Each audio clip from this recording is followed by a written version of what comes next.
ওকে, fantastic. তাহলে আমাদের মধ্যে 4 জন চলে আসছে। আমাদের যারা আমাকে একটু ডিসকাশনে ধরেন থাকবে লাগে আসতে সবাই হচ্ছে চলে আমি আসছে। করে দেন। লিয়া, ওয়েলকাম টু আওয়ার ক্লাস।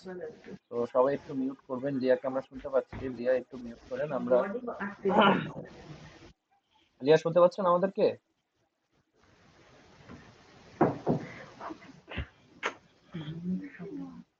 ওকে, তো লিয়াকে আমরা একটু অনুরোধ করবো যে মিউট করতে। লিয়াকে কেউ একজন পার্সোনালি টেক্সট দেন অথবা আমাদের গ্রুপ চ্যাটে একটু টেক্সট দেন যে লিয়া যেন মিউট করে। তো লাস্ট ক্লাসে আমরা যেখানে ছিলাম আমরা খুব ক্রুশাল একটা জায়গায় শেষ করছি, সেটা হচ্ছে সাবজেক্টে। সাবজেক্টে আমরা খুব বেসিক ডিসকাশন থেকে শুরু করে একদম অ্যাডভান্স ডিসকাশন পর্যন্ত করছি, রাইট? এন্ড দেন আমরা বলছিলাম যে আমাদের একটা সেন্টেন্সের মধ্যে কয়টা পার্ট থাকে। একটা সেন্টেন্সের মধ্যে সর্বোচ্চ 5টা পার্ট থাকতে পারে, ঠিক আছে? এই 5টা পার্ট সাধারণত থাকে। এর মধ্যে আমরা সাবজেক্ট শেষ করছি, তার আগে আমরা ক্লজ এন্ড ফ্রেজ শেষ করছি।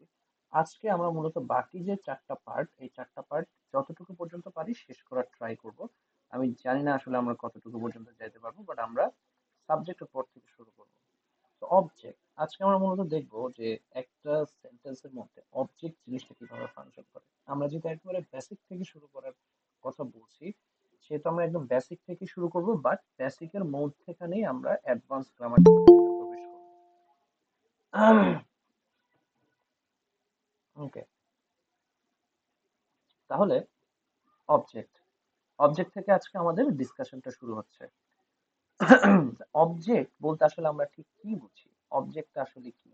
আমরা সাবজেক্ট পড়ছিলাম, সাবজেক্টের দুইটা মিনিং আছে। একটা হচ্ছে যেটা ভার্বের কাজ করে সেটা সাবজেক্ট, অথবা বাকি যা সম্পর্কে কথা বলা হয় সেটা সাবজেক্ট।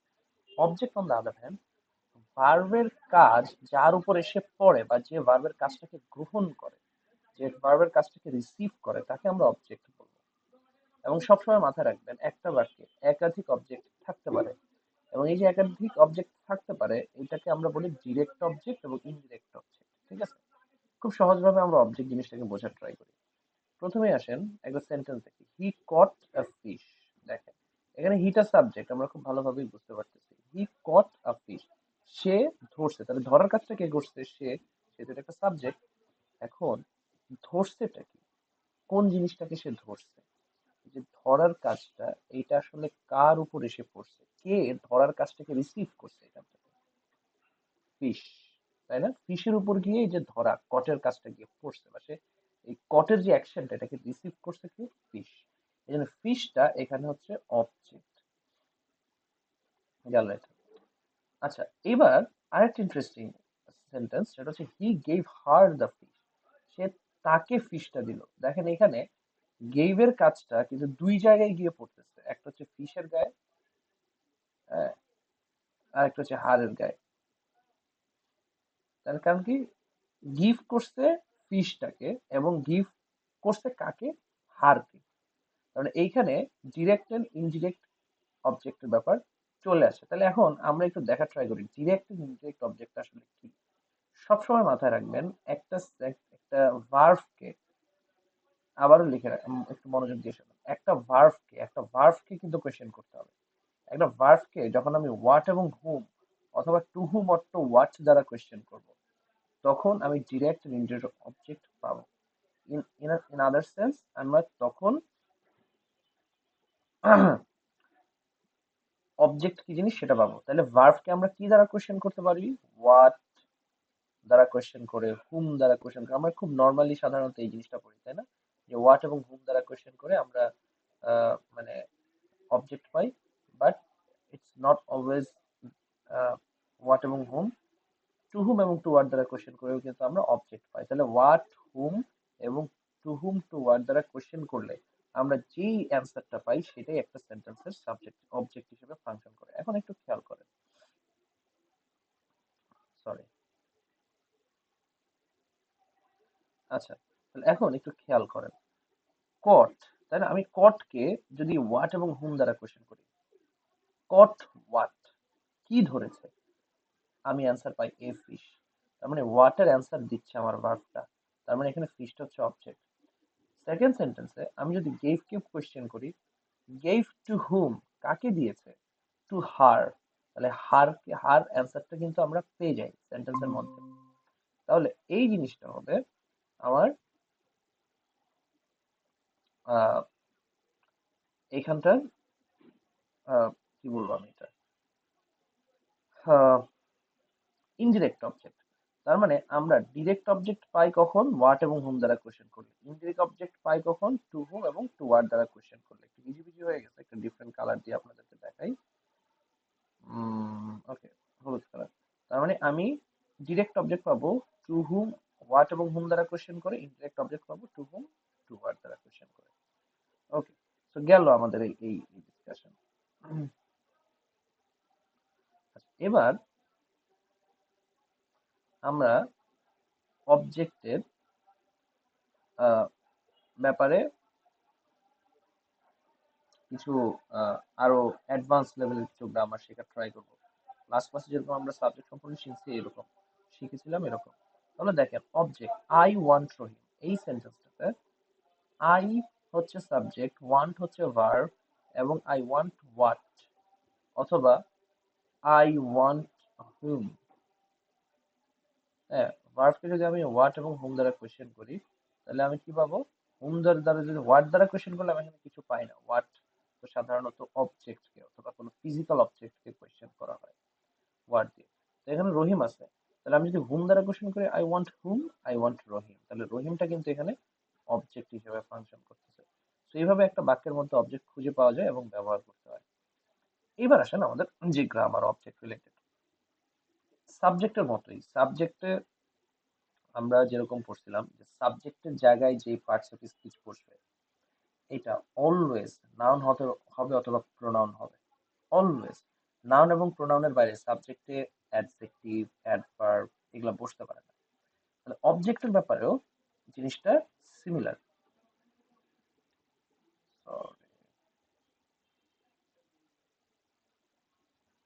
অবজেক্টের ব্যাপারেও জিনিসটা সিমিলার। অবজেক্টেও অলওয়েজ নাউন অথবা প্রোনাউন বসবে। অবজেক্টের জায়গায় যে ওয়ার্ডটা বসবে সেই ওয়ার্ডটা অলওয়েজ নাউন অথবা প্রোনাউন হবে। তার মানে আপনি যদি কোনোভাবে আইডেন্টিফাই করতে পারেন একটা ওয়ার্ড হচ্ছে অবজেক্ট হিসেবে ফাংশন করতে পারছে, কোনোভাবে যদি আইডেন্টিফাই করতে পারেন তাহলে আপনি ওয়ার্ডের অর্থ জানেন আর না জানেন আপনি নির্দ্বিধায় বলে দিতে পারবেন এটা নাউন, তাই না? প্রোনাউন হলে তো আপনি বুঝবেন। এরপরে দ্বিতীয় যে ইম্পর্টেন্ট ব্যাপারটা সেটা হচ্ছে অবজেক্ট অলওয়েজ, অলওয়েজ না, মোটামুটি আমি কখনো দেখি নাই যে অবজেক্ট ভার্বের আগে বসছে। তো ভার্বের পরে বসবে অলওয়েজ, ঠিক আছে? কিন্তু সাবজেক্টের ক্ষেত্রে আবার আমরা পড়ছিলাম যে সাবজেক্ট ভার্বের পরে বসতে পারে। তো এই জিনিসটা একটু মাথায় রাখতে হবে।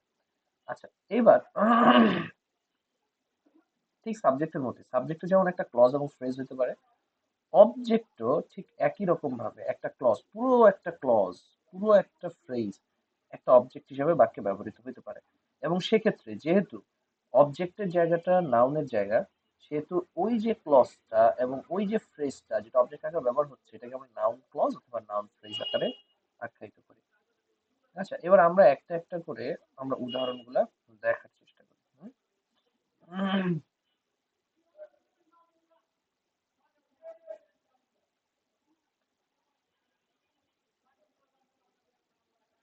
হ্যাঁ, ধরেন এই যে সেন্টেন্সটা আমরা প্রথমে যেই সেন্টেন্সটা পড়ছি, he caught a fish, he gave her the fish, আমরা অ্যানালাইজ করছি এই দুটা সেন্টেন্স খুব ভালোভাবে যে কিভাবে এখানে এ ফিশ একটা ক্লজ অবজেক্ট, হার এবং দ্য ফিশ আর একটা আরো দুইটা আলাদা আলাদা অবজেক্ট। খেয়াল করে দেখেন এই দুইটাই এ ফিশ, ফিশ কিন্তু একটা নাউন, দ্য ফিশ এখানে ফিশ নাউন, হার এটা একটা প্রোনাউন। তার মানে সবগুলো ক্ষেত্রেই যখন ওয়ার্ড বসতেছে একটা ওয়ার্ড সেক্ষেত্রে এটা কিন্তু নাউন অথবা প্রোনাউন হচ্ছে। এইবার আসেন আফটার দ্য ভার্ব, এখানে খেয়াল করে দেখেন এই যে প্রত্যেকটা সেন্টেন্স, আচ্ছা এইটা এইটা পরে সবার শেষে দেখাচ্ছি। নতুন আরেকটা সেন্টেন্স দেখেন, she bot a new car, এখানে আমরা খুব ভালোভাবে বুঝতেছি আ নিউ কার এটা একটা ফ্রেজ। এখানে কেন এটা একটা ফ্রেজ? কারণ ফ্রেজের সঙ্গে ফ্রেজের আইডিয়েশনে আমরা পড়েছিলাম যে ফ্রেজ মানে হচ্ছে অর্থবোধক হবে, এক বা একাধিক ওয়ার্ড হবে একটা বাক্যের অংশ, কিন্তু এইটা মধ্যে কোনো টেন্স মেকিং ভার্ব থাকবে না। তাহলে এ নিউ কার এটা একটি নতুন গাড়ি একটা পার্ট হিসেবে ব্যবহার হচ্ছে, একাধিক ওয়ার্ড আছে, একটা নির্দিষ্ট অর্থ দিচ্ছে, বাট এটার মধ্যে কোনো টেন্স মেকিং ভার্ব নাই। দ্যাট মিনস এইটা একটা ফ্রেজ। এখন দেখেন শি বট, সে কিনেছে একটি নতুন গাড়ি, আর নিউ কার। এখন চিন্তা করেন বটকে যদি আমি হোয়াট দ্বারা কোশ্চেন করি, যে বট হোয়াট, কি কিনেছে, আর নিউ কার। দেখেন এইখানে আর নিউ কারে পুরোটাই কিন্তু সে কিনছে, ঠিক আছে, শুধু কার কেনে নাই, শুধু নিউ কেনে নাই, এ কেনে নাই, আর নিউ কার পুরোটা কিনছে। তাহলে এইটা কি, এটা আসলে একটা নাউন ফ্রেজ, এবং এই পুরো নাউন ফ্রেজটা একটা অবজেক্ট আকারে ব্যবহার হচ্ছে এই সেন্টেন্সে। এবার এখানে একটা ক্লজের উদাহরণ দেখি। You can choose what you want to do next. তাহলে ইউ হচ্ছে এখানে, এখানে আমাদের প্রথম কোশ্চেন হচ্ছে এখানে কয়টা ক্লজ আছে। You can choose what you want to do next, এখানে কয়টা ক্লজ আছে কেউ বলতে পারবেন আনমিউট করে? এখানে এই সেন্টেন্সটাতে কয়টা ক্লজ আছে? একটু প্লিজ তাড়াতাড়ি রেসপন্স করেন, আমাদের ক্লাসের টাইম 45 মিনিট, শেষ হয়ে যাবে না হলে।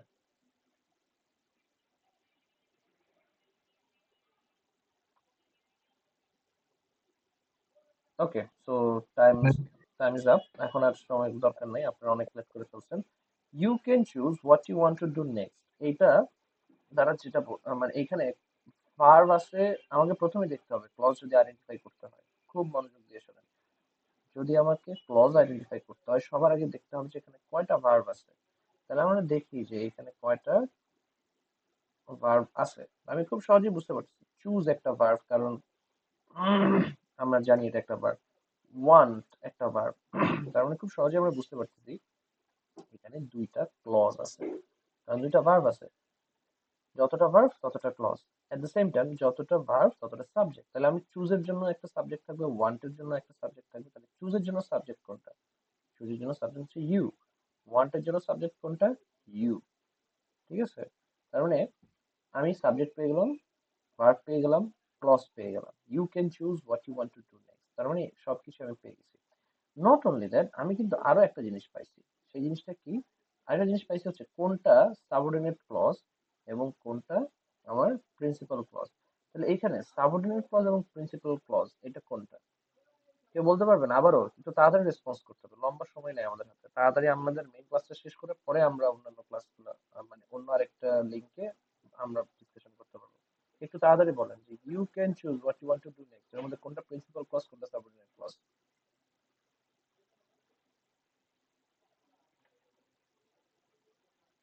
তাওফিকা বলেন।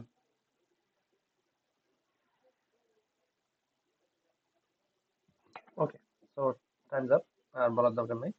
You can choose what you want to do next এর মধ্যে আমাকে দেখতে হবে যে কোন ক্লজটার মিনিং আরেকটা ক্লজের উপর নির্ভর করতেছে, কমপ্লিট মিনিং। এখানে what you want to do next এইটার, এটার মিনিংটা হচ্ছে আমার নির্ভর করতেছে ইউ ক্যান চুজ এর উপর। ইউ ক্যান চুজ, তুমি চয়েস করতে পারো, এইটার মিনিং কার উপর নির্ভর করতেছে না। কিন্তু what you want to do next, তুমি কি করতে চাও পরবর্তীতে, এটা তুমি কি করতে চাও পরবর্তীতে এতটুকু বললে আমার মনে কোটি কোটি কোয়েশ্চেন আসে, এবং আমরা বুঝতেছি যে এটা একটা খণ্ডিত বাক্য, এটা খণ্ডিত ক্লজ। সেহেতু এইটা হচ্ছে আমার এখানে সাবঅর্ডিনেট ক্লজ, আর ইউ ক্যান চুজটা হচ্ছে প্রিন্সিপাল ক্লজ। তাহলে আমি সেন্টেন্সের ক্লজ আইডেন্টিফিকেশন কিন্তু খুব সহজেই করে ফেললাম। দ্য প্রবলেম ইজ সাবজেক্ট আইডেন্টিফিকেশনও করছি, তাহলে অবজেক্ট আছে কিনা এই সেন্টেন্সের মধ্যে সেটা আমাকে দেখতে হবে। না, আমি যখন দেখি যে চুজ এই শব্দটা এই এখানে এই ওয়ার্ডটা এই ভার্বটা আছে, তাহলে চুজকে আমরা যদি হোয়াট এবং হুম দ্বারা কোয়েশ্চেন করি, অথবা টু হুম টু হোয়াট দ্বারা কোয়েশ্চেন করি, তাহলে আমরা মোস্ট প্রবাবলি অবজেক্ট পেতে পারি। তাহলে চুজকে যদি আমি হোয়াট দ্বারা কোয়েশ্চেন করি, চুজ হোয়াট, তুমি কি চয়েস, ইউ ক্যান চুজ, তাহলে কি চয়েস করতে পারো, কোনটা চয়েস করতে পারো? What you want to do next, এই পুরো যে জিনিসটা কি চয়েস করতে পারো, তুমি পরবর্তীতে যেটা করতে চাও সেটা তুমি চয়েস করতে পারো। দ্যাট মানে চুজ কে যদি আমি হোয়াট দ্বারা কোশ্চেন করি, এটার অ্যান্সারে আমি পুরো ক্লজটাকে পাচ্ছি। তার মানে পুরো ক্লজটা কি? পুরো ক্লজটা হচ্ছে একটা অবজেক্ট। আচ্ছা, এবার she will tell whoever will listen to her terrifying story, এইটা আপনারা কেউ একজন এটাকে ক্লজ অ্যানালাইসিস করেন তো দেখি, ক্লজ অ্যানালাইসিস করেন। লিয়া আছে? লিয়া জয়েন করে বের হয়ে গেছে। আচ্ছা, তাহলে সাইট করেন এটার অ্যানালাইসিস।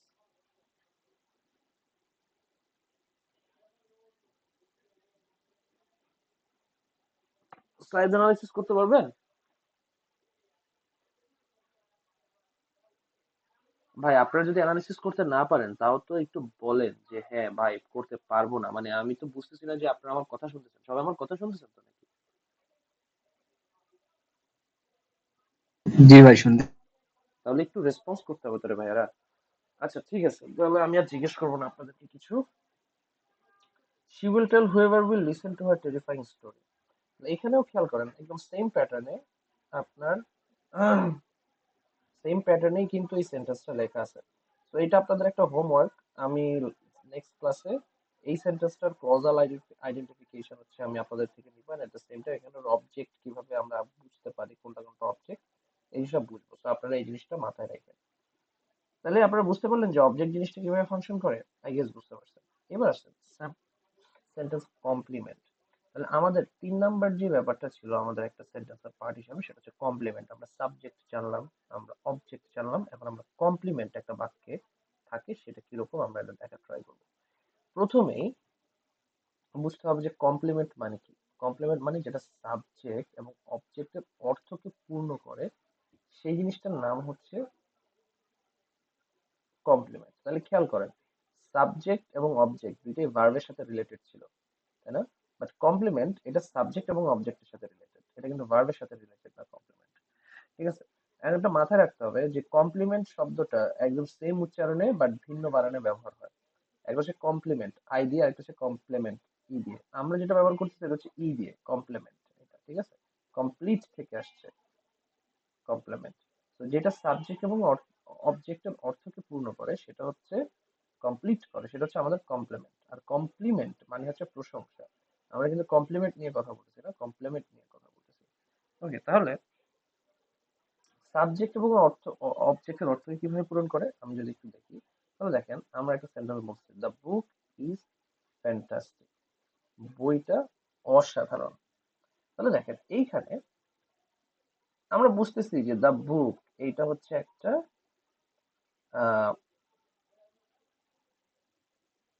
সাবজেক্ট। এবার ইজ এটা ভার্ব, এটা বুঝতেছি, বাট ফ্যান্টাস্টিক কি, এটা কি অবজেক্ট? এটা তো অবজেক্ট হওয়া পসিবল না, কারণ অবজেক্ট হওয়া পসিবল একমাত্র সে সকল ভার্বে যে সকল ভার্ব গুলা অ্যাকশনকে বোঝায়। যেমন কট, কট হি কট আ ফিশ, এখানে একটা অ্যাকশন আছে, কাজ আছে, তাই না?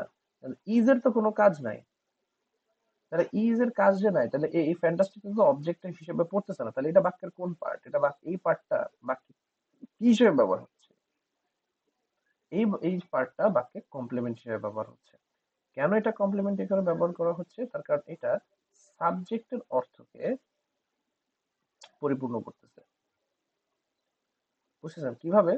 ধরেন he the book is fantastic, তাহলে ফ্যান্টাস্টিক কে?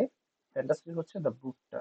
তার মানে ফ্যান্টাস্টিক শব্দটা দ্য বুককে, বুকের মিনিং কে কমপ্লিট করছে, যে বুকটা হলো গিয়ে ফ্যান্টাস্টিক। এবার খুব সহজভাবে কমপ্লিমেন্ট বোঝার উপায় হচ্ছে আপনি যদি এই ভার্বটাকে উঠায় দেন এবং ভার্বের জায়গায় যদি একটা সমান সমান চিহ্ন দেন, ভার্বের জায়গায় যদি একটা ইকুয়াল চিহ্ন দেন, তাহলে একটা সেন্স মেক করে সেন্টেন্সটা। যেমন দ্য বুক এখানে ছিল ইজ, তাই না? ইজ ছিল, তাহলে ইজ এর জায়গায় যদি আমি একটা সমান সমান দেই, তাহলে the book is equal to fantastic. Book এবং ফ্যান্টাস্টিক কি ইকুয়াল হইতে পারে? একটা মিনিংফুল হইতে পারে, হ্যাঁ বুক ফ্যান্টাস্টিক হইতে পারে, there is no problem. But আগে যে সেন্টেন্সটা ছিল হি কট আ ফিশ, এখানে ভার্বের জায়গায় যদি আমি সমান সমান চিহ্ন দিই তাহলে কি হয়? He is equal to fish, he কি ফিশ হইতে পারে? হইতে পারে না। তার মানে এইটা, এখানে কোনো কমপ্লিমেন্ট নাই, বাট এখানে একটা কমপ্লিমেন্ট আছে। খুব সহজেই আমরা বুঝতে পারলাম, আই গেস। এরপর দেখেন আরো একটা জিনিস, হানি টেস্ট সুইট। হানি স্বাদ লাগে, মিষ্টি স্বাদ, মিষ্টি স্বাদের। তাহলে হানি টেস্ট সুইট। কেন এই উদাহরণটা দিচ্ছি? কারণ সবসময় এম, ইজ, আর বা অক্সিলারি থাকলেই যে হচ্ছে এখানে কমপ্লিমেন্ট থাকবে তা কিন্তু না। বরং এরকম টেস্ট এই ধরনের হচ্ছে ভার্ব থাকলে, নন মানে যেগুলো অক্সিলারি ভার্ব না, এই ধরনের ভার্ব থাকলেও কিন্তু একটা বাক্যে কমপ্লিমেন্ট থাকতে পারে। যেমন এই বাক্যটাতে হানি টেস্ট সুইট, এখানে হানি ইজ ইকুয়াল টু সুইট। চিন্তা করেন, খেয়াল করেন, বুক ইজ ইকুয়াল টু মানে হচ্ছে ভার্বের জায়গায় ইকুয়াল দিলে যদি সাবজেক্টের মিনিং এবং হচ্ছে এই পরের নাউনের মিনিং, কমপ্লিমেন্টের মিনিং সেম হয়ে যায়, তাহলে আমরা এটাকে মানে পরের যে নাউনটা আছে এটার মিনিং যদি একটা আরেকটার সাথে সামঞ্জস্যশীল হয় তখন আমি এটাকে কমপ্লিমেন্ট বলবো। হানি টেস্ট উঠায় যদি আমি এখানে একটা ইকুয়াল সাইন দেই তাহলে হানি is equal two sweet. Honey is equal two কি সুইট হইতে পারে? হানি কি মিষ্টি হইতে পারে? হ্যাঁ, হইতে পারে। তার মানে এখানে সুইটটা হচ্ছে কমপ্লিমেন্ট। এটা কিন্তু অবজেক্ট না, কোনো কাজকে রিসিভ করতেছে না। তাহলে এবার কমপ্লিমেন্ট রিলেটেড, আই গেস আপনারা বুঝতে পারছেন কমপ্লিমেন্ট কি জিনিস। কমপ্লিমেন্ট কি জিনিস বুঝতে পারছেন তো না? আচ্ছা, বুঝতে পারছেন আই গেস। জি ভাই। কমপ্লিমেন্ট জি রিলেটেড, ভাই, বুঝতে পারছি। ওকে ফ্যান্টাস্টিক। কমপ্লিমেন্ট রিলেটেড কিছু গ্রামার আছে। একটু আগে আমরা যেরকম অবজেক্টের গ্রামার পড়লাম ঠিক একই রকম। কমপ্লিমেন্ট রিলেটেড গ্রামার কি? কমপ্লিমেন্টের জায়গায় নাউন এবং অ্যাডজেক্টিভ বসে। Here is a little change. আমরা সাবজেক্ট এবং অবজেক্টের ক্ষেত্রে পড়ছি যে কমপ্লিমেন্টের জায়গায় নাউন বসে, সরি, সাবজেক্ট এবং অবজেক্টের জায়গায় অলওয়েজ নাউন অথবা প্রোনাউন বসে। কমপ্লিমেন্টের জায়গায় নাউনও বসতে পারে, অ্যাডজেক্টিভও বসতে পারে। এখন কেন আপনাদেরকে এই যে এই parts of speech K priority দিয়ে পড়াচ্ছি, কারণ আপনাদের চাকরির পরীক্ষা, যে কোনো পরীক্ষায় এন্ড অলসো আপনি যখন লিখতে যান তখন আপনারা এই দ্বিধাদ্বন্দ্বে পড়ে যান যে এই জায়গাটাতে আসলে যে ওয়ার্ডটা ব্যবহৃত হইলো এটার বা যে ওয়ার্ডটা ব্যবহৃত হবে সেটার পার্টস অফ স্পিচ কি। চাকরির পরীক্ষায় প্রায় এই কোয়েশ্চেন আসে যে এটার পার্টস অফ স্পিচ কি, অথবা লিখতে গেলে আপনি বলছেন না যে আসলে আমরা এখানে কোন পার্টস অফ স্পিচটা ব্যবহার করলে কারেক্ট হবে। So, এই কমপ্লিমেন্টের জায়গায় কোন পার্টস অফ স্পিচ বসবে এটা মাথায় রাখাটা আপনাদের জন্য জরুরি, কারণ আপনারা তখন ইচ্ছা মতো ওয়ার্ড বসাতে পারবেন। মানে কমপ্লিমেন্টের জায়গায় কি বসবে? নাউন এবং অ্যাডজেক্টিভ বসবে। Complement always after the verb হয়, এবং কমপ্লিমেন্টও ঠিক নাউন এবং সরি সাবজেক্ট এবং অবজেক্টের মতো একটা ক্লজ অথবা একটা ফ্রেজ হিসাবে বসতে পারে একটা বাক্যে। এবং একটা বাক্যে একাধিক কমপ্লিমেন্ট থাকতে পারে, একটা কমপ্লিমেন্টই থাকবে এটা ম্যান্ডেটরি না। একটা বাক্যে একাধিক অবজেক্ট থাকতে পারে, একটা বাক্যে একাধিক কমপ্লিমেন্ট থাকতে পারে, কিন্তু একটা বাক্যে বাক্যে না, একটা ক্লজে সাবজেক্ট থাকবে কয়টা? একটাই। ওকে, সো আমরা কিছু উদাহরণ দেখার চেষ্টা করি। I am Bangladeshi. I am বাংলাদেশের মধ্যে এই সেন্টেন্সটার মধ্যে আই সাবজেক্ট, অ্যাম ভার্ব, এবং I is equal to Bangladeshi হওয়া possible. I is equal to Bangladeshi, yes, I is equal to Bangladeshi হওয়া পসিবল। দ্যাট মিন্স বাংলাদেশিটা এখানে কি? এখানে হচ্ছে কমপ্লিমেন্ট। এটা কি কমপ্লিমেন্ট? এটা কমপ্লিমেন্ট। Subject complement.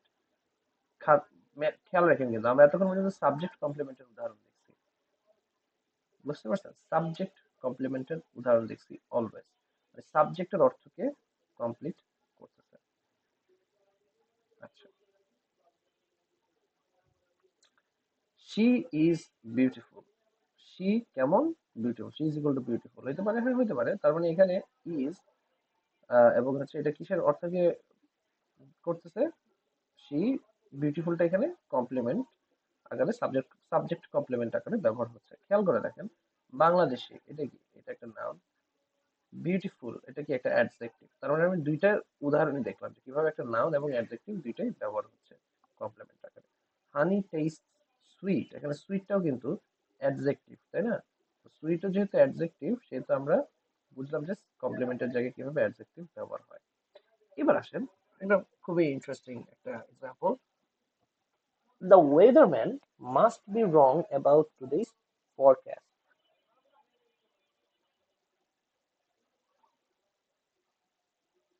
দেখেন, the weatherman must be wrong about today's forecast. তাহলে ওয়েদারম্যান, এখানে অর্থটা কি? ওয়েদারম্যান মানে হচ্ছে যে আমাদেরকে ওই যে আবহাওয়ার ঘোষণা টোষণা দেয়। তো এখন এটার সেন্টেন্সের মিনিং হচ্ছে the weatherman must be wrong about today's forecast. যে আজকে যে ফরকাস্টটা দিছে, আজকে যে ওয়েদারের ফরকাস্ট করছে, এটার ব্যাপারে সে আজকে অবশ্যই সে ভুল ছিল, এই কথাটা বলছে। তাহলে দেখেন, দ্য ওয়েদারম্যান এটা হচ্ছে সাবজেক্ট, বিটা হচ্ছে এখানের ভার্ব, রাইট? তাহলে weatherman is equal two wrong about today's forecast, এখানে বি দ্বারা কিন্তু কোনো কাজ বোঝাচ্ছে না, মানে অ্যাকশন বোঝাচ্ছে না। It's a verb but action বোঝাচ্ছে না। তাহলে দেখেন, বি যদি আমি ছেকে দেই এবং এই জায়গায় যদি একটা ইকুয়াল সাইন দেই, তাহলে weatherman is equal two wrong about today's forecast. Weatherman কি টুডেস ফরকাস্টের ব্যাপারে রং হইতে পারে? হইতেই পারে, এটা কোনো ব্যাপার না। জি ভাই, হতে পারে। এক্স্যাক্টলি, তো হইতেই পারে। তার মানে দেখেন এখানে কিন্তু রং অ্যাবাউট টুডেস ফরকাস্ট, এই যে রং অ্যাবাউট টুডেস ফরকাস্ট পুরোটাই কি ক্লজ না ফ্রেজ বলেন তো? কেউ একজন বলেন তো রং, এটা এখানে ক্লজ না ফ্রেজ? ভাই এটা ফ্রেজ। এক্স্যাক্টলি, এটা একটা ফ্রেজ। তার মানে দেখেন পুরো একটা ফ্রেজ একটা কমপ্লিমেন্ট আকারে ব্যবহার হচ্ছে।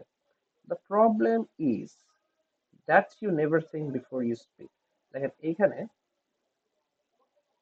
কয়টা, এইটা খুবই কমপ্লিকেটেড একটা সেন্টেন্স। এইখানে দেখেন তিনটা ক্লজ আছে, তিনটা ডিফারেন্ট ডিফারেন্ট ক্লজ। একটা হচ্ছে ইজ। ইজ কিভাবে বুঝলাম তিনটা ডিফারেন্ট ডিফারেন্ট ক্লজ আছে? কারণ এখানে ইজ বলতে একটা ভার্ব আছে, হ্যাঁ, ডিফারেন্ট কালার ইউজ করি। তারপর থিঙ্ক, এখানে একটা ভার্ব আছে। স্পিক, এখানে একটা ভার্ব আছে। বুঝতে পারছেন? তার মানে এখানে কিন্তু তিনটা ক্লজ আছে, আমি আইডেন্টিফাই করে ফেললাম just by looking at the verbs. তাহলে তিনটা তিনটা ভার্ব আছে, তাহলে তিনটা ভার্বের জন্য তিনটা সাবজেক্ট থাকবে। তাহলে আমি সাবজেক্ট আইডেন্টিফাই করে ফেলি। ইজ এর সাবজেক্ট কি? প্রবলেম। থিঙ্ক এর সাবজেক্ট হচ্ছে ইউ। স্পিক এর সাবজেক্ট হচ্ছে ইউ। তার মানে আমি কিন্তু ক্লজ গুলো মোটামুটি আইডেন্টিফাই, তাই না? তাহলে এবার আসি আমরা সেন্টেন্সের পার্ট আইডেন্টিফাই করি, যেখানে সেন্টেন্সের পার্ট আছে কোনটা কোনটা। তাহলে এখানে আমরা দেখি দ্য প্রবলেম ইজ, এটা হচ্ছে আমাদের principal clause, that you never think before you speak. এই পুরাটা, হ্যাঁ, পুরোটা হচ্ছে আমার একটা সাবঅর্ডিনেট ক্লজ হিসেবে। একটা ক্লজ না, দুইটা ক্লজ মিলে এখানে সাবঅর্ডিনেশন করতেছে। বুঝতেছেন? তার মানে দ্য প্রবলেম ইজ, তাহলে প্রবলেম ইজ এটা তো কোনো অ্যাকশন বোঝাচ্ছে না। অ্যাকশন যদি না বোঝায় তাহলে that you never think before you speak, এই পার্টটা কি একটা সেন্টেন্সে? এই পার্টটা কমপ্লিমেন্ট। কেন এখানে একটা কমপ্লিমেন্ট আকারে ব্যবহার হচ্ছে? কারণ সাবজেক্টের দ্য প্রবলেমকে এক্সপ্লেইন করতেছে। প্রবলেমটা কি সেটাকে বলতেছে। প্রবলেমটা কি? প্রবলেমটা হচ্ছে that you never think before you speak, কথা বলার আগে ভেবে বলো না। এইটা হচ্ছে প্রবলেমটা। তার মানে ইজ এর জায়গায় যদি আমি একটা ইকুয়াল সাইন দেই, যেটা মেইন ভার্ব, মানে মেইন ভার্ব বলতে হচ্ছে আপনার মেইন ক্লজের ভার্ব, তাহলে the problem is equal to that you never think before you speak. তার মানে দেখেন এখানে দুইটা ক্লজ মিলে একটা কমপ্লিমেন্ট হচ্ছে। বুঝে গেছে? দুইটা ক্লজ মিলে কিন্তু কমপ্লিমেন্ট আকারে আছে। তাহলে এইভাবে করে এই পুরো জিনিসটাকে আমি কমপ্লিমেন্ট ধরে নেব। আচ্ছা, এবার একটা ইন্টারেস্টিং সেন্টেন্স লিখি, একটু আপনারা সবাই কোথায় নজর দিবেন। আচ্ছা, এই এই এই পেজটাতে নজর দেন একটু। একটা একটা সেন্টেন্স লিখতেছি। সেন্টেন্সটা হচ্ছে we named the baby Fatima. সবাই কি সেন্টেন্সটা দেখতে পাচ্ছেন? জি ভাই। আচ্ছা, এতক্ষণ পর্যন্ত আমরা প্রত্যেকটা উদাহরণ দেখছি কিসের? সাবজেক্ট কমপ্লিমেন্টের, তাই না? আমরা দেখলাম যে সাবজেক্ট কমপ্লিমেন্ট কিভাবে ব্যবহার হচ্ছে একটা সেন্টেন্সে। এই সেন্টেন্সটা খেয়াল করেন। উই, এখানে নেমড হচ্ছে ভার্ব, উই সাবজেক্ট, আমি সাবজেক্ট পাইলাম, ভার্ব পাইলাম। দ্য বেবি, এইটা কি বলেন তো কেউ একজন? এবার আমি ফ্লোর যতক্ষণ পর্যন্ত আপনারা অ্যান্সার না দিবেন ততক্ষণ পর্যন্ত ওপেন রাখবো। দেখি বলেন দ্য বেবি এটা কি এই সেন্টেন্সে? সেন্টেন্সের কোন পার্ট এটা?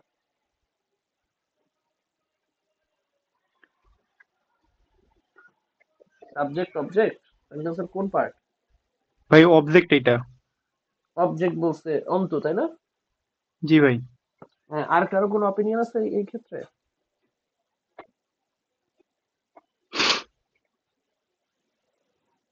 আর কেউ শুনতেছেন না? ভাই অবজেক্টই তো হবে মনে হচ্ছে। আচ্ছা, অবজেক্টই হবে বলে মনে হচ্ছে।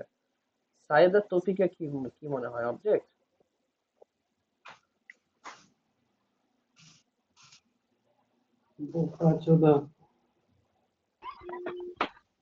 আচ্ছা, যাক, ওদের কিছু মনে হচ্ছে না, ওরা ক্লাস আছে কিনা হু নোস।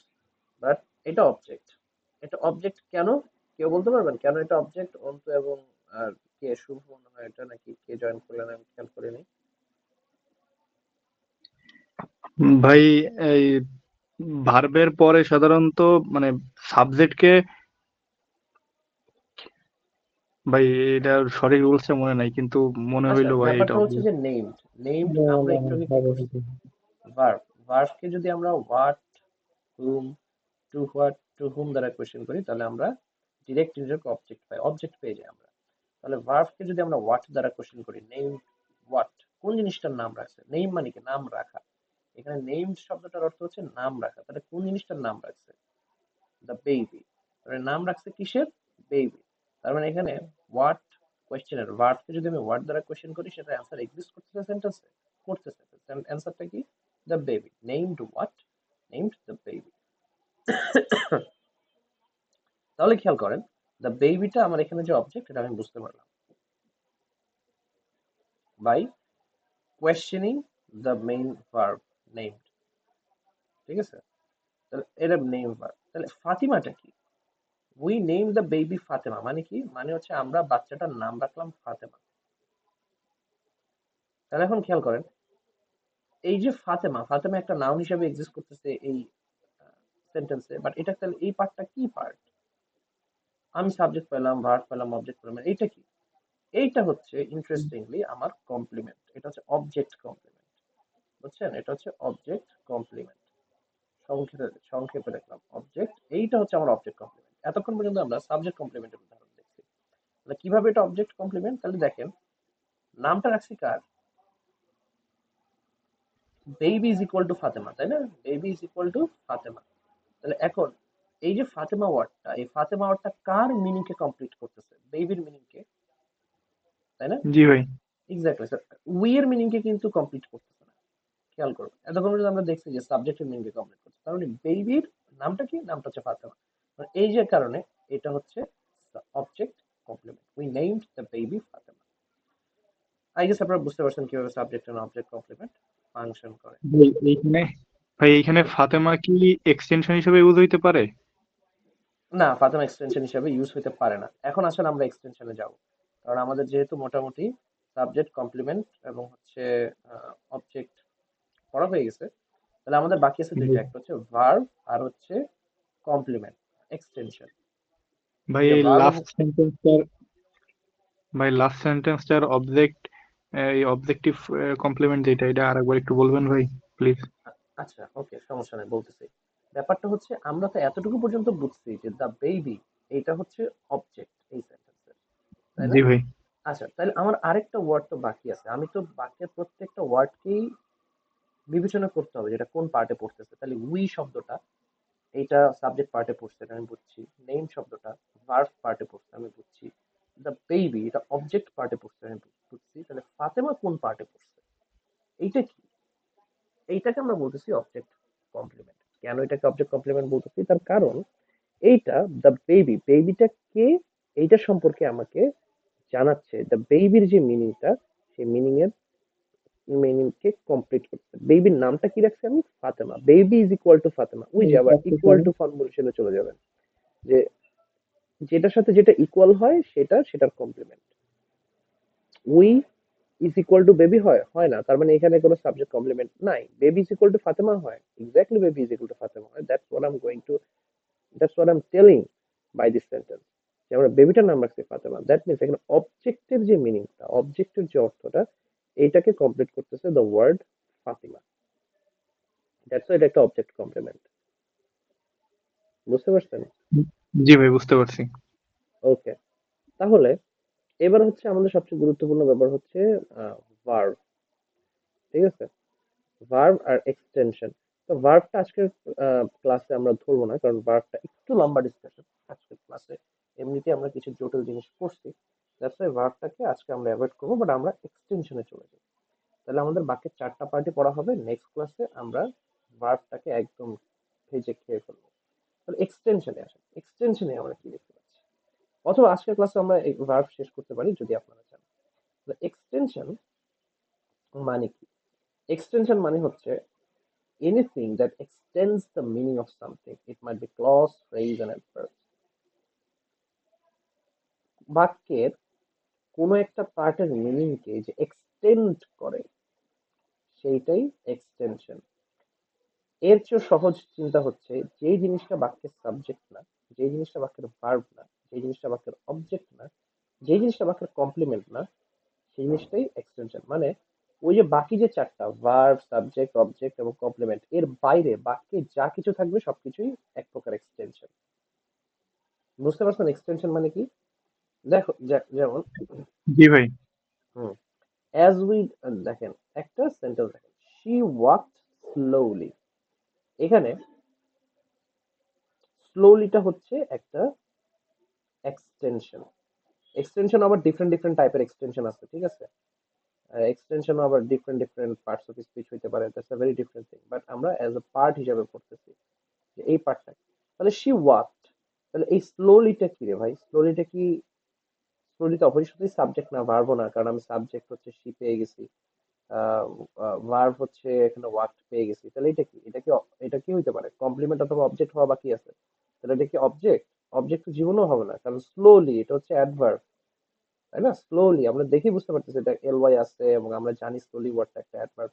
তাহলে এটা তো কমপ্লিমেন্ট এবং অবজেক্ট হইতেই আছে না। জাস্ট কেমনে বুঝলাম? Just by looking at the parts of speech of the word slowly. কারণ অবজেক্ট হইতে হলে নাউন অথবা প্রোনাউন হইতে হবে, স্লোলি নাউন প্রোনাউন কোনোটাই না। কমপ্লিমেন্ট হইতে হলে এটা নাউন নাউন অথবা অ্যাডজেক্টিভ হইতে হবে, এটা নাউন অ্যাডজেক্টিভ কোনোটাই না, এটা একটা অ্যাডভার্ব। আমি বুঝতে পারতেছি যে এইটা আসলে এই বাক্যের অবজেক্টও না, কমপ্লিমেন্টও না। আবার আমরা যদি সূত্র খাটাই, ভার্বকে কোয়েশ্চেন করি, সাবজেক্ট এবং হচ্ছে অবজেক্টকে কোয়েশ্চেন বোঝার ট্রাই করি, তাহলে আমরা দেখবো যে এটা আসলে বাক্যের কমপ্লিমেন্টও না, অবজেক্টও না। তাইলে এটা কি বাক্যে? এইটা হচ্ছে বাক্যে একটা এক্সটেনশন। তাহলে এটা কিসের এক্সটেনশন? এটা হচ্ছে ওয়াক, ভার্বের, ভার্বের মিনিংকে এক্সটেন্ড করতেছে। ওয়াক কিভাবে এটা ওয়াক করলো? স্লোলি। এবং এইটা এই বাক্যের অ্যাডভার্বিয়াল হিসেবে ফাংশন করতেছে। অ্যাডভার্বিয়াল, অ্যাডভার্বিয়াল মানে বাক্যে অ্যাডভার্বের মতো করে বাক্যের মিনিংকে অ্যাডভার্বের মতো, অ্যাডভার্বের মতো না, এটা তো আসলে অ্যাডভার্বই, বাট অ্যাডভার্বিয়াল সম্পর্কে আমি আরো পরে আলাপ করতেছি।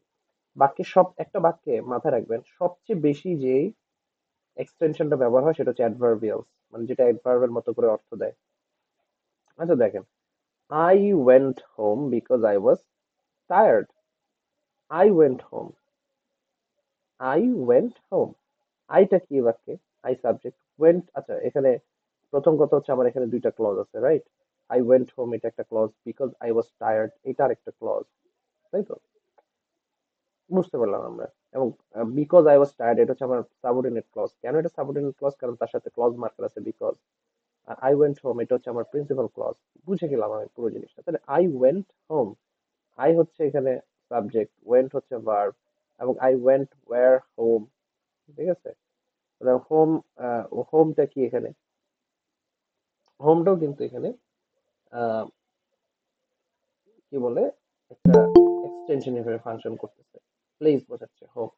আবার তাহলে এই অংশটা কি বাক্যে কোন পার্টের মধ্যে পড়বে? বিকজ আই ওয়াজ টায়ার্ড এটা রিজন দেখাচ্ছে, এর একটা অ্যাডভার্বিয়াল। অ্যাডভার্বিয়াল রিজন শো করে, অনেক কিছু শো করে, তার মধ্যে একটা হচ্ছে রিজন শো করা। তাহলে দেখেন বিকজ আই ওয়াজ টায়ার্ড এটা বাক্যের কোন পার্ট? এটা বাক্যের এক্সটেনশন পার্ট। কারণ এই পার্টটা না বাক্যের হোমের মতো, না বাক্যের কমপ্লিমেন্ট, না বাক্যের অবজেক্ট, না বাক্যের সাবজেক্ট, না বাক্যের ভার্ব। তাহলে এই পার্টটা হচ্ছে বাক্যের এক্সটেনশন পার্ট। বোঝা গেল? তাহলে এইটা হলো আমার, দেখেন এটা পুরোটা একটা ক্লজ বাট একটা এক্সটেনশন হিসাবে ফাংশন করতেছে। একটা এক্সটেনশনও ভাই কিন্তু কেউ কেউ নাকি জয়েন হতে পারতেছে না, ট্রাই করছিল।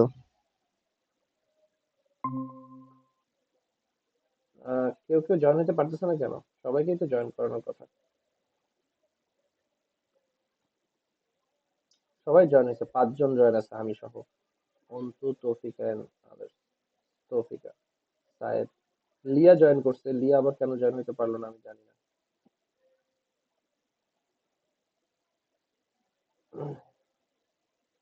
আচ্ছা এরপরে দেখেন, the old house with creaky floors. Creaky মানে কি? ক্রিকি মানে হচ্ছে কের করে না, ওই যে হরর ফিল্ম গুলোতে যেরকম দেখাই আমরা, বা আমরা দেখি না যে কোনো একটা সারফেসের উপর দিয়ে যখন হেঁটে যাচ্ছে তখন আহ, কিরকির করে আওয়াজ হচ্ছে, কাঠের কাঠের ফ্লোরের মধ্যে হেঁটে যাওয়ার সময় ক্যাচ ক্যাচ করে আওয়াজ হচ্ছে, ওটা হচ্ছে creaky floor.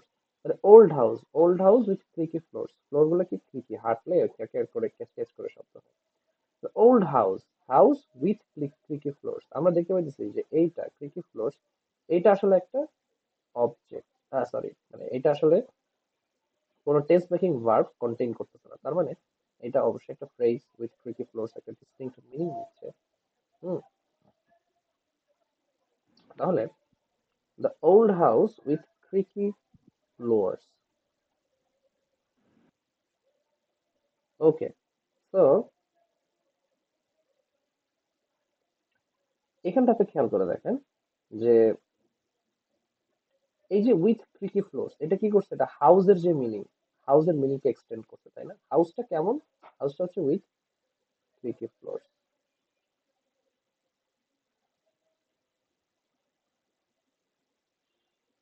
Stood on the hill, দেখেন হাউসের মিনিংটাকে এক্সটেন্ড করছে উইথ ক্রিকি ফ্লোরস। এটা হচ্ছে আবার এক প্রকার অ্যাডজেক্টিভ ফ্রেজ। হুম, এটা অ্যাডজেক্টিভ ফ্রেজ, কারণ হাউসের মিনিংকে কমপ্লিট, একটা নাউন, নাউনের মিনিংকে সে কমপ্লিট করছে, এটা একটা অ্যাডজেক্টিভ ফ্রেজের মতো ফাংশন করছে। তো এই জিনিসগুলো আমরা ধীরে ধীরে পড়বো, অ্যাডজেক্টিভ ফ্রেজ কি জিনিস। বাট এইটা বাক্যের একটা এক্সটেনশন। এই যে ক্রিকি ফ্লোরস, এটা বাক্যের একটা এক্সটেনশন হিসেবে বাক্যের মধ্যে ফাংশন করলো। কেন এটা এক্সটেনশন? কারণ এটা আসলে একটা নির্দিষ্ট নাউনকে, একটা দ্য ওল্ড হাউস, এটার মিনিংকে সে আরেকটু বাড়াইছে আর কি। ঠিক আছে? আচ্ছা, এইভাবে করে একটা বাক্যে এক্সটেনশন ফাংশন করে। আপনারা কি বুঝতে পারছেন এক্সটেনশন কি কি জিনিস? তবে একটা জিনিস মাথায় রাখবেন, আমি একটু আগে বলতেছিলাম যে একটা বাক্যে খুব বেশি যে এক্সটেনশনটা ব্যবহার হয় সেটা হচ্ছে একটা অ্যাডভার্বিয়াল। অ্যাডভার্বিয়াল এক্সটেনশনটা ব্যাপক ব্যবহার হয়। তাহলে অ্যাডভার্বিয়ালস অথবা অ্যাডজাঙ্ক্ট, এই জিনিসটা কি? অ্যাডজাঙ্ক্ট অথবা অ্যাডভার্বিয়াল হচ্ছে একটা ফ্রেজ, যেই ফ্রেজটা gives information about the verb, verb সম্পর্কে ইনফরমেশন দেয়, এটার নাম হচ্ছে অ্যাডভার্বিয়াল। তো আমরা ব্যাপক অ্যাডভার্বিয়ালস ইউজ করি আমাদের এভরি সিঙ্গেল ডে, মানে ইন ইংলিশ রাইটিং। কারণ কি? কারণ এটা হচ্ছে কমনলি ইউজড একটা এক্সটেনশন। অ্যাডভার্বিয়ালস আমরা ভার্ব সম্পর্কে ব্যাপক কথা বলি। যেমন আমরা যে সেন্টেন্সটা দেখি, এই যে এই সেন্টেন্সটা যেটা আপনারা দেখতে পাচ্ছেন already, he runs around the park everyday. প্রতিদিন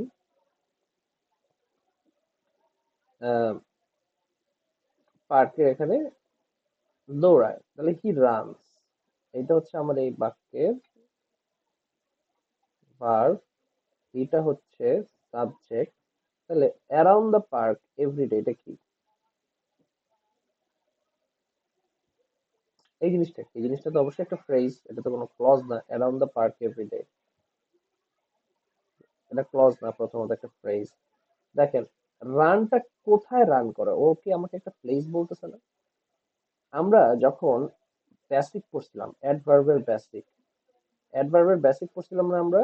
আমাদের লাস্ট একটা ক্লাসে আমরা অ্যাডভার্বের বেসিক পড়ছি, পার্টস অফ স্পিচের বেসিক পড়ছি। সেখানে আমরা অ্যাডভার্ব কিভাবে বুঝবো বলেন তো, এটা আমরা পড়ছিলাম। বলেন, লাস্ট এই ক্লাসটা যারা করছেন আমাকে একটু বলেন যে অ্যাডভার্ব কিভাবে বুঝবো একটা বাক্যে।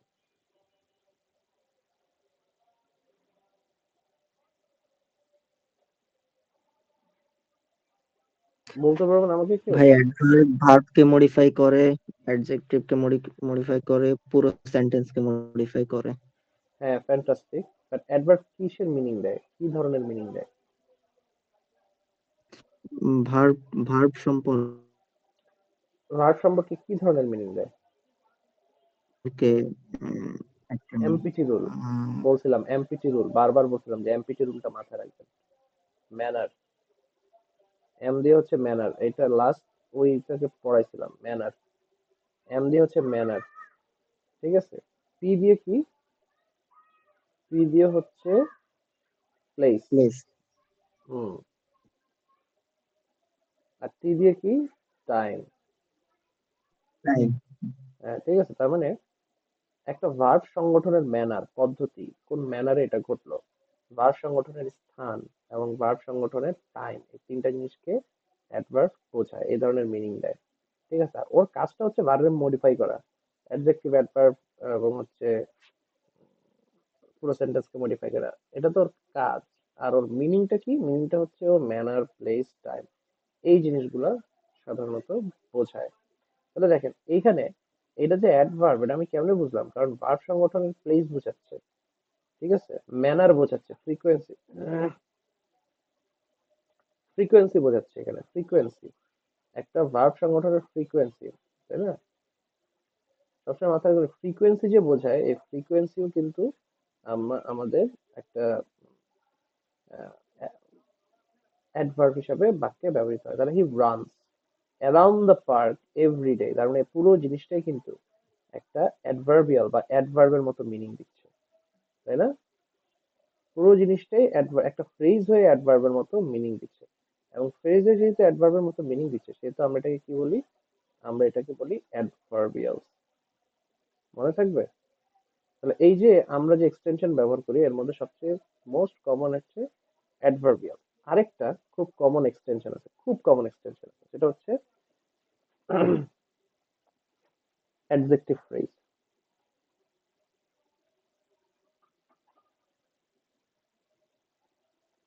বুঝতে পারছেন? অ্যাডজেক্টিভ ফ্রেজ, অ্যাডজেক্টিভ ফ্রেজ আমরা ব্যাপক ব্যবহার করি বাক্যের মাঝখানে, বাক্যের শেষে, বাক্যের শুরুতে, সাবজেক্ট, এই কোন একটা নাউনকে এক্সপ্লেইন করার জন্য, অথবা অ্যাডজেক্টিভ ক্লজও ক্লজও হইতে পারে এটা, হ্যাঁ। এই জিনিসটাকে এক্সপ্লেইন করার জন্য আমরা অ্যাডজেক্টিভ ক্লজ এবং অ্যাডজেক্টিভ ফ্রেজ ব্যবহার করি। অ্যাডভার্বিয়ালস এবং হচ্ছে অ্যাডজেক্টিভ ক্লজ, অ্যাডজেক্টিভ ফ্রেজ, এই জিনিসগুলো খুব common extension in a clause or in a sentence. যেমন এই যে খেয়াল করেন,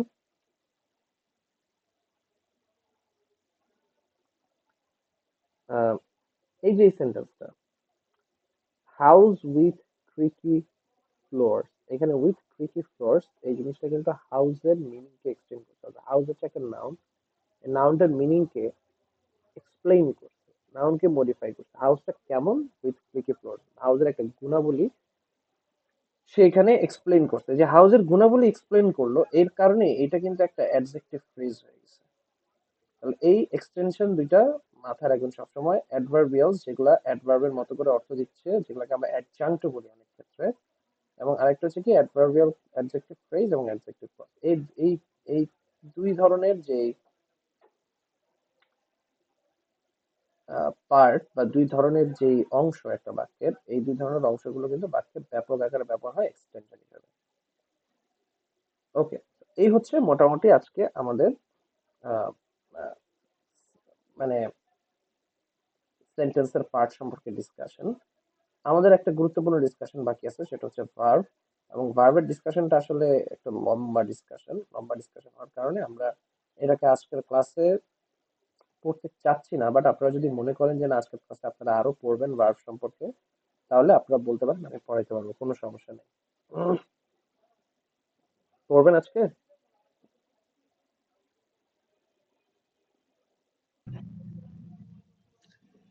ভার্ব অনেক বড় টপিক তো মনে হয়, এটা তো আজকে একদিনে। ভার্ব বড় টপিক না, আমরা তো আর মানে পুরো ভার্ব পড়বো না, আমরা পড়বো অবশ্য, হ্যাঁ এটা টপিকটা একটু বড়, যেমন আমরা যতটুকু সেন্টেন্সের পার্ট আইডেন্টিফাই করতে ভার্ব করতে হবে ততটুকু পড়বো, পুরোটা পড়বো না। যেমন আমরা টেন্স মেকিং, এগুলো ভাই একটু সময় আজকে লাগে না। অবশ্য। আজকে না, ওকে ঠিক আছে, তাহলে আমরা নেক্সট ক্লাসে ভার্ব এবং হচ্ছে একটা ছোটখাটো এক্সাম নেওয়ার ট্রাই করব, ঠিক আছে? আচ্ছা এবার বলেন যে আপনাদের হচ্ছে কোনো কিছু বোঝার বাকি আছে কিনা পুরো ক্লাস থেকে?